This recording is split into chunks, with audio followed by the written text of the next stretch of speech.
বিসমিল্লাহির রহমানির রহিম। আসসালামু আলাইকুম। আমি সাইফুদ্দিন পলাশ, সুন্দরবন ট্রাভেল এজেন্সির পক্ষ থেকে আপনাদেরকে জানাই আন্তরিক শুভেচ্ছা ও অভিনন্দন।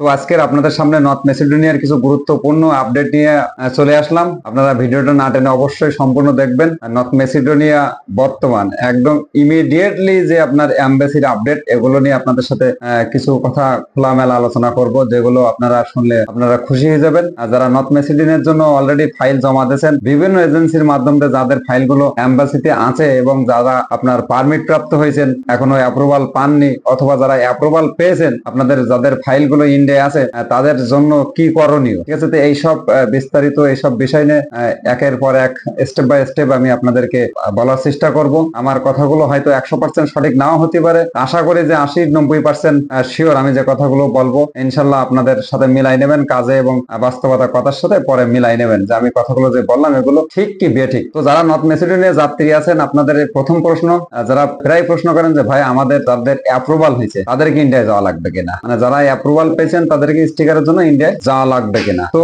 যাদের অ্যাপ্রুভাল হয়েছে, আমার জানা মতে আমি যেটুকু জানি আজকের অথবা কালকের, গতকাল অথবা আজকের যে আপডেট, যেটা আমি আপনাদেরকে বলি, যাদের অ্যাপ্রুভাল হয়েছে তাদেরকেও ইন্ডিয়ায় যাওয়া লাগবে। তো সুসংবাদ, এর ভিতরে সুসংবাদ আমি আর একটু বলি। আপনারা যারা ইন্ডিয়ায় যাবেন বা ইন্ডিয়া যাওয়ার যাদের ভয় হচ্ছে যে ভাই ইন্ডিয়ায় কিভাবে যাবো, ডবল এন্ট্রি ভিসা বা পাবো কিভাবে, ডবল এন্ট্রি ভিসা তো এখন নেই, অলরেডি তো ইন্ডিয়ান ভিসা বন্ধ। তো আমি বলি আপনাদের আসলে ডবল এন্ট্রি ভিসা নিয়ে আপনাদের চিন্তা করা লাগবে না। আপনারা মেডিকেল ভিসাও যেতে পারবেন, টুরিস্ট ভিসাও যেতে পারবেন, যে কোনো একটা ভিসায় আপনি ইন্ডিয়ায় যাবেন। তো ইন্ডিয়ায় যাওয়ার পরে আপনি কতদিন স্টে করতে হবে আপনার ইন্ডিয়ায়, ঠিক আছে? তো ইন্ডিয়ায় যাওয়ার পরে আপনি 1 সপ্তাহ, আপনার এজেন্সি যদি ভালো থাকে, যদি ডেট ভালো করে নিতে পারে, তো ইন্ডিয়া আপনার এজেন্সি 1 সপ্তাহের ভিতরে কিন্তু আপনার এম্বাসি ফেস করাই দিতে পারবে। আর বর্তমানে ইন্ডিয়া এম্বাসিতে নর্থ মেসিডোনিয়ার জন্য প্রত্যেকদিন কিন্তু 50 টাকা ফাইল নিচ্ছে, প্রতিদিন 50টা ফাইল কিন্তু অ্যাম্বাসেডর যে কাজগুলো ওরা 50 টাকা করে ফাইল নিচ্ছে, কিন্তু প্রতিদিন 50 টাকা করে। তো বাংলাদেশ থেকে যে ফাইলগুলো আছে 50 টাকা করে যদি ছাড় দেয় প্রতিদিন, তাহলে কিন্তু খুব শিগগিরই বাংলাদেশের যা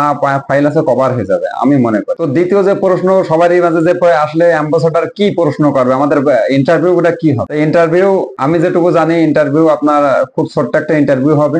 যেমন আপনার নাম কি, আপনার আব্বার নাম কি, ঠিক আছে, আপনি কেন যাবেন নর্থ মেসিডোনিয়ায়, ঠিক আছে, আপনার কোম্পানির নাম কি, জাস্ট এটুকু সামান্য বিষয় জিজ্ঞাসা করবে। এটুকু অ্যান্সার দিতে পারলে ইনশাল্লাহ আপনি ভিসা প্রাপ্ত হবেন, আপনার ভিসা রিজেক্ট হবে না। আর যদি আপনি মনের ভুলেও বলেন যে ভাই আমি নর্থ মেসিডোনিয়ায় যাব, নর্থ মেসিডোনিয়ায় যাওয়ার পরে আমার উদ্দেশ্য গিরিসে যাব বা সেন্ডের অন্য দেশে যাব, তাহলে আপনার ভিসা 100% নিশ্চিত রিজেক্ট হবে, ঠিক আছে? তাও এই কারণে কিন্তু আসলে আমাদের বাংলাদেশিরা যারা নর্থ মেসিডোনিয়া যাত্রী ছিল বা উদ্দেশ্য যাওয়ার পরে কিন্তু এরা বিভিন্ন দেশের মুভ করার কারণে কিন্তু আজকে আমাদের বাংলাদেশিদের এই দুর্ভোগ যে এখন নর্থ মেসিডোনিয়ার জন্য ইন্ডিয়ায় যাওয়া লাগে ভিসার জন্য। তো সুসংবাদের ভিতরে আরেকটু বলি, যারা হলো এখনো আপনার পাসপোর্ট জমা মানে এম্বাসিতে দেননি, তারা ভিসার জন্য মেডিকেল ভিসা নিতে পারবেন ইনশাল্লাহ। মেডিকেল ভিসা নেওয়া বা ইন্ডিয়ার জন্য এখন সোজা আপনার মেডিকেল রিপোর্ট এবং একটা মেডিকেলের যে অ্যাফারমেন্ট, এটা নিয়ে কিন্তু বাংলাদেশের যে ইন্ডিয়ান এম্বাসি আছে সেখানে কিন্তু আপনি সরাসরি ডেট নিতে পারবেন এবং সরাসরি নিজে সশরীরে অ্যাম্বাসেডারের সাথে দেখে স্লিপ নিয়ে কিন্তু রিসিপ্ট নিয়ে দেখা করে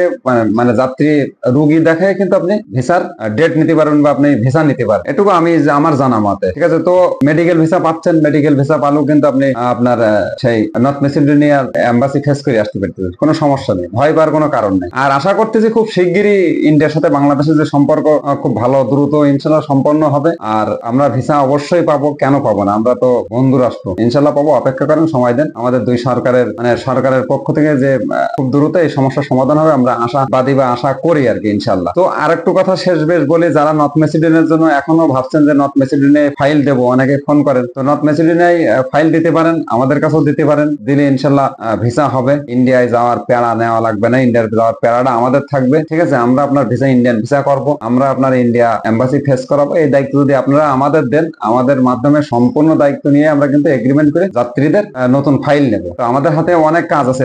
আমি প্রতিটা ভিডিও প্রায় বলি আমাদের হাতে কাজ আছে, যাত্রী নেই। আমাদের হাতে কাজ আছে অনেকগুলো, কিন্তু আমাদের যাত্রী নেই, যেটা বাস্তবতা। আর সত্য কথা বলতে আমি আসলে ভয় পাই না। আমি বলি তো আমার ব্যর্থতা, আমার সফলতা সবকিছু কিন্তু আমি আপনাদের মাঝে ইউটিউবের মাধ্যমে তুলে ধরবো। তো আমাদের সার্বিয়ার যে 30টা যাত্রী ছিল, সার্বিয়ার যে 30 যাত্রী কিন্তু আমরা গতকাল কিন্তু আমি 21টা হলো পারমিট প্রাপ্ত হয়েছি, পারমিট পাইছি, সবাইকে পারমিট দিয়েছি। আজকেরও অনেকে আমার পেমেন্ট দিয়ে গেছেন, আজকে শুক্রবার, তাও অনেকে পেমেন্ট দিয়ে গেছেন এবং ইনশাল্লাহ আশা করতে যে শনি রবিবারের ভিতরে পেমেন্ট গুলো সবাই ক্লিয়ার করবেন। আপনারা যারা আমার ভিউয়ার্স বা যারা আমার যাত্রী আছেন, যদি ভিডিওটা দেখে থাকেন তো অবশ্যই মাথায় রাখবেন পেমেন্টটা দ্রুত ক্লিয়ার করবেন। তো মলদোবার কথা বলি ফাঁকে একটু, মলদোবারও কিন্তু কাজ ভালো কাজ হয়। মলদোবার কিন্তু ভিসা কিন্তু রেশিও 99% বলা যায় রিজেক্ট হয় না। তো আপনারা চাইলে মলদোবা চেষ্টা করতে পারেন। আমাদের কাছে গ্রিসের 6টা ভ্যাকান্সি ছিল, আপনারা চাইলে গ্রিসের এই কাজটা নিতে পারেন। তারপরে এখন বর্তমানে সেনজেন যদি আপনারা জাতি চান তাহলে রোমানিয়া অথবা ক্রোয়েশিয়া আপনারা চেষ্টা করতে পারেন। ইনশাল্লাহ এসব দেশে কিন্তু ভিসা রেশিও 70-80% বর্তমানে ক্রোয়েশিয়ার ভিসা রেশিও। তো আপনারা ইচ্ছা করলে সেনজেনও চেষ্টা করতে পারেন, আমার মাধ্যমে করবেন এমন কিছু না,